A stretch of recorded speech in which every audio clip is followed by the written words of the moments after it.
Canada विदेश में उच्च शिक्षा पूरी करने के लिए भारतीय छात्रों, खासकर पंजाब के छात्रों के लिए एक पसंदीदा डेस्टिनेशन है। लेकिन क्या सबके लिए आसान होती है सपनों की ये उड़ान? फिलहाल तो मशीन बने हुए हैं।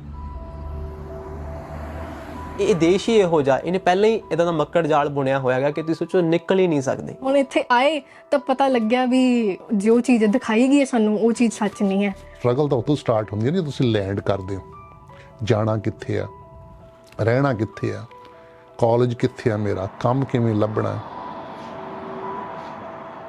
ਪੁੱਛੇ ਜਦੋਂ ਮੰਮੀ ਕਹੀਏ ਸਭ ਠੀਕ ਠਾਕ ਹੈ, ਫੋਨ ਦਾ ਅਲਾਰਮ ਹੀ ਇੱਥੇ ਪਹਿਲੀ ਹਾ ਕੇ, ਜ਼ਿੰਦਗੀ ਸੁਖਾਲੀ ਨਹੀਂ ਹੋ ਇੱਥੇ ਕੰਮ ਬਿਨ ਜੀ, ਕਈ ਸ਼ਿਫਟਾਂ ਤੇ ਜਾਣਗੇ ਦੀਵਾਲੀ ਵਾਲੇ ਦਿਨ ਵੀ। ਸਲਾਮ अलैकुम। और ठीक हो? 2023 में अकरम पहली बार कनाडा आए थे। उनकी घर वालों से रोजाना बात होती है। हाँ बढ़िया, बा ठीक ठाक, तू सुना। शायद घर वालों से बातचीत के यह पल कनाडा की भागदौड़ वाली जिंदगी में सुकून का एहसास कराते हैं। ਘਰਦਿਆਂ ਨੂੰ ਇੱਥੋਂ ਦੀ ਜੋ ਸੱਚਾਈ ਹੈ ਉਹ ਦੱਸੀ नहीं ਜਾਂਦੀ। घर पर यहाँ की सच्चाई नहीं बताई जाती। उनकी इस चीज से एक भावुकता जुड़ी हुई है। अगर उनको सच्चाई पता लग गई तो वो निराश हो जाएंगे। बहुत हद तक निराश होंगे।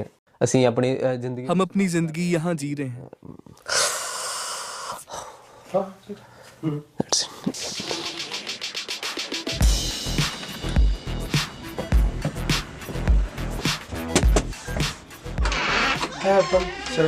जहाँ अकरम रहते हैं इसी शहर में अर्पण भी रहती है।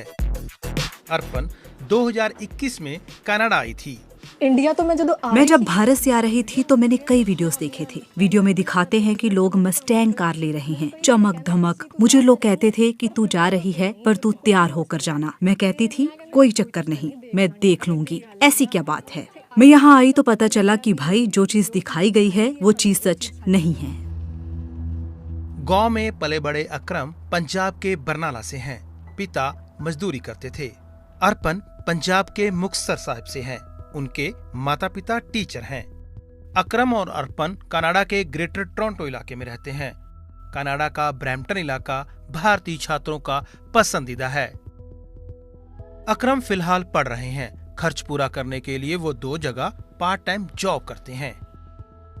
ਇੱਥੇ ਤੇ ਟੈਨਸ਼ਨਾਂ ਬਣੀਆਂ ਹੀ ਰਹਿਣੀਆਂ ਨੇ, ਇੱਥੇ चिंतावां ਬਣੀਆਂ ਹੀ ਰਹਿਣੀਆਂ। यहाँ चिंता बनी रहती है। ये ऐसा मकड़ जाल है कि तुम निकल ही नहीं सकते। मकड़ जाल बुनिया होया गया कि तुम सोचो निकल ही नहीं सकते। अर्पण पढ़ाई पूरी कर चुकी है। अब एक सिक्योरिटी गार्ड की नौकरी कर रही हैं। ਉਹਨਾਂ ਨੂੰ ਇਹ ਚੀਜ਼ ਨਹੀਂ ਦਿਖਾਈ ਜਾਂਦੀ कि बेसमेंट किसी को ये नहीं बताया जाता कि बेसमेंट में कितने लोग रह रहे हैं, उन्हें काम पर कितने पैसे मिल रहे हैं, किसे ठगा जा रहा है। यहाँ बहुत स्ट्रगल है। ऐसे बहुत छात्र हैं इधर जिन्हें काम नहीं मिल रहा। मैं खुद 2 जॉब फेयर में गई हूँ। 100 बच्चों की लाइन लगी होती है। इनमें से सिर्फ 8-10 चुने जाएंगे, बाकी कहाँ जाएं? सरकारी आंकड़ों के मुताबिक 2022 के मुकाबले 2023 में एक्टिव स्टूडेंट वीजा की संख्या 29% बढ़कर करीब 10,40,000 हो गई। इनमें से करीब 4,87,000 छात्र भारतीय थे। ये 2022 के मुकाबले 33.8% ज्यादा है।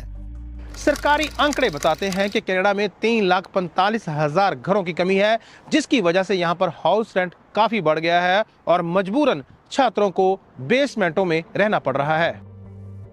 कनाडा में घरों का किराया पिछले 2 सालों में 22% तक बढ़ा है। कुछ पैसे बच जाएं, इसके लिए अकरम 5 और छात्रों के साथ यहाँ रहते हैं। ਉਹ ਕਿਚਨ ਹੈ, ਇਹਦੇ ਨਾਲ ਅਟੈਚ ਵਾਸ਼ਰੂਮ ਤੇ ਟਾਇਲਟ ਹੈ ਤੇ ਇਹ ਛੋਟਾ ਜਿਹਾ ਬੇਸਮੈਂਟ ਹੈਗਾ। ਇਹ ਮੇਰਾ ਬੈੱਡ ਹੈ ਜੀ, ਇੱਥੇ ਮੈਂ ਸੌਣਾ ਇਹ ਬੈੱਡ ਦੇ ਉੱਪਰ ਤੇ ਉਹ ਨਾਲ ਦੂਸਰੇ ਲੜਕੇ ਦਾ ਬੈੱਡ ਹੈ। ਓਕੇ, ਉਹ ਬੰਦਾ ਇੱਕ ਇਹ ਤੁਹਾਡੇ ਬਿਲਕੁਲ ਨਾਲ ਹੈ। ਇੱਕ ਇਹ ਨਾਲ ਪੈਂਦਾ, ਇਹ ਮਲਕੇ ਨੇ ਜ਼ਮੀਨ ਤੇ ਗੱਦਾ ਲਾਇਆ ਹੋਇਆਗਾ ਤੇ ਇੱਕ ਮੁੰਡਾ ਹੈ ਜੀ।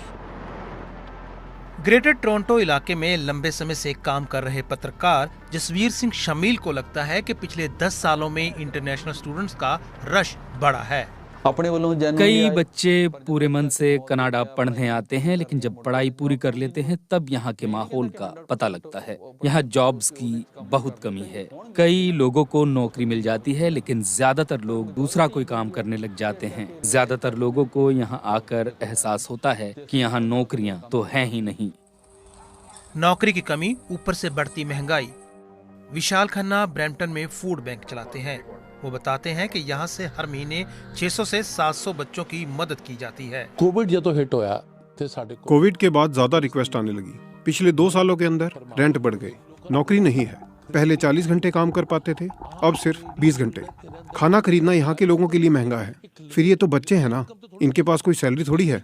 ऐसा नहीं है कि 100% बच्चों को परेशानी है, ये दिक्कत सिर्फ 25 से 40% बच्चों पर ही है। कनाडा की सरकार के मुताबिक अंतर्राष्ट्रीय छात्र ऑफ कैंपस हफ्ते में 20 घंटे ही काम कर सकते हैं। उल्लंघन करने पर स्टूडेंट का वीजा तक रद्द हो सकता है। जोखिम के बावजूद बहुत सारे छात्र 20 घंटे से ज्यादा और कैश पर काम करने के लिए राजी हो जाते हैं। आप यहाँ ब्रैम्पटन में आकर देखिए, जितने रेस्तोरां चल रहे हैं वो सब विदेशी छात्रों की बदौलत चलते हैं। उन्हें कोई पूरी तनख्वाह भी नहीं देता है। यहाँ सैलरी काट के देना बहुत मुश्किल है। पैसे वहाँ काट लिए जाते हैं जहाँ दोनों ही गलत काम कर रहे हैं। छात्र भी 20 घंटे से ज्यादा काम कर रहे हैं। 20 घंटों का चेक लेते हैं तो बाकी कैश में लेते हैं। कानून के मुताबिक तो आप ऐसा कर ही नहीं सकते, इसलिए वो शिकायत नहीं करते। कल नूं लेके आवांगे असीं वापस इहनूं, ठीक है? ओके। नरलेप सिंह गिल मिसिसागा में एक मेंटल हेल्थ काउंसलिंग सेंटर के साथ काम करते हैं, जहां ज्यादातर इंटरनेशनल स्टूडेंट्स के केस आते हैं, जैसे ये केस। तो कस्टडी दे विच सेफ प्लेस ते है, बस सिर्फ मेरा ये विदेशी छात्र ड्रग ओवरडोज की वजह से होमलेस है। स्ट्रेसफुल लाइफ है इत्थे, ते जे आपां नूं डील नहीं करना आउंदा जां यहाँ हर पल स्ट्रेस रहता है। बच्चे मैच्योर नहीं हैं, कैसे चीजों से डील करना है ये उन्हें नहीं पता। कोविड के बाद मेंटल हेल्थ के केस ज्यादा आने लगे। उससे पहले चीजें ठीक थीं, तब कम केस आते थे। लेकिन कोविड के दौरान क्या हुआ कि बच्चों को घर बैठे पैसे मिलने लगे। डॉलर्स इन्हां नूं दित्ते गए भी तुसीं नहीं काम कर सकदे तां कोई गल नहीं, तुहानूं असीं इमदाद दिंदे थोड़े समय लई। ओहदे च ड्रग इंट्रोड्यूस हुई। फिर ड्रग की ओर बच्चे गए, अपराध होने लगे। फिर बच्चे वापस पढ़ाई की ओर नहीं जा पाए। यहाँ से फिर मेंटल हेल्थ के मामले सामने आए। सो ਉਹਦੇ ਚੋਂ ਫਿਰ मेंटल हेल्थ इश्यूज निकले। टोरंटो में लोटस फ्यूनरल होम में हमारी मुलाकात हरमिंदर सिंह हंसी से हुई।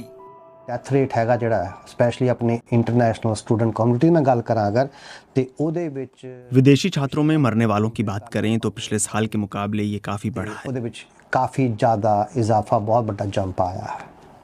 1-2 होंगे जो प्राकृतिक रूप से मरे हों, लेकिन ज्यादातर आत्महत्या के मामले हैं। उसके बाद ड्रग ओवरडोज के केस आते हैं। बट मोस्ट ਜਿਹੜੀ ਡੈਥਸ ਹੈਗੀਆਂ ਨੇ ਉਹ ਹਾਈ ਨੰਬਰ ਜਿਹੜਾ ਹੈਗਾ ਉਹ ਸੁਸਾइड ਦਾ है। फिर शराब पीकर या फिर ड्रग लेकर गाड़ी चलाने से एक्सीडेंट भी एक कारण है। एक्सीडेंट होने ते एक्सीडेंट फिर वो भी एक ਜਿਹੜਾ कारण हैगा या। हर महीने हम 4 शव भेज रहे हैं। लोग यहाँ भी अंतिम संस्कार कर देते हैं, वो डेटा अलग है। अजय सामने है नहीं अपने। यह सिर्फ एक फ्यूनरल होम के आंकड़े हैं। पिछले साल दिसंबर में भारतीय विदेश राज्य मंत्री वी मुरलीधरन ने राज्यसभा में पूछे गए एक प्रश्न का लिखित जवाब देते हुए बताया, 2018 के बाद पिछले साल दिसंबर तक विदेश में 403 भारतीय छात्रों की मौत हो चुकी है। सबसे ज्यादा 91 मौतें कनाडा में हुई हैं। पिछले साल दिसंबर में भारतीय विदेश मंत्रालय के तत्कालीन प्रवक्ता ने कहा था, Canada does happen to numerically be the highest, but I would urge that they be looked at in relation to the total number of Indian students in that country. I am announcing 3 principal measures. 1. इस साल जनवरी में Canada की सरकार ने विदेशी छात्रों की सुरक्षा के लिए कई जरूरी कदम उठाने की घोषणा की। ऐसा नहीं कि कनाडा में रह रहे सभी विदेशी छात्रों की कहानी ऐसी ही है, लेकिन एक बहुत बड़ा तबका है जो इन हालातों से रूबरू हो रहा है।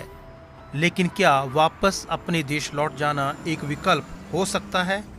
ਅਸੀਂ ਜਾ ਹੀ ਨਹੀਂ ਸਕਦੇ, ਸਾਡੇ ਤੇ ਪ੍ਰੈਸ਼ਰ ਇੰਨਾ, ਅਸੀਂ ਵਾਪਸ ਚਾਹ ਕੇ ਵੀ ਨਹੀਂ ਮੁੜ ਸਕਦੇ।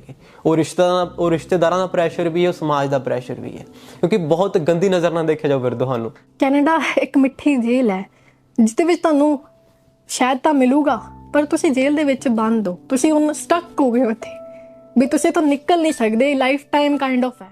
ਰਾਸਤੇ ਸੁਖਾਲੇ ਨਹੀਂ ਹੋ, ਬੜੀ ਲੰਮੀ ਵਾਟ ਏ। ਪੰਜਾਬ ਜਾਈ ਇੱਥੇ ਦੱਸੋ ਕਿੱਥੇ ਯਾਰੋ ਠਾਠ ਏ।